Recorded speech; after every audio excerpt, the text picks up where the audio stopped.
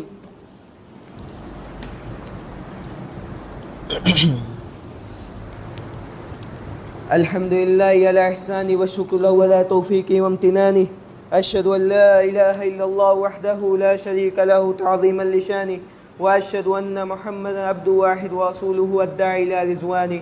إن الله وملائكته يصلون على النبي يا أيها الذين آمنوا صلوا عليه وسلموا تسليما، اللهم صل على محمد وعلى آل محمد كما صليت على إبراهيم وعلى آل إبراهيم إنك حميد مجيد، اللهم بارك على محمد وعلى آل محمد كما باركت على إبراهيم وعلى آل إبراهيم إنك حميد مجيد، ربنا آتنا في الدنيا حسنة وفي الآخرة حسنة وقنا عذاب النار، اللهم آت نفوسنا تقواها وزكها أنت خير من زكاها أنت وليها ومولاها، ربنا ظلمنا أنفسنا وإن لم تغفر لنا وترحمنا لنكونن من الخاسرين، عباد الله رحمكم الله، إن الله يأمر بالعدل والإحسان وإيتاء ذي القربى وينهى عن الفحشاء والمنكر والبغي يعظكم لعلكم تذكرون، اذكروا الله يذكركم وادعوه يستجب لكم ولذكر الله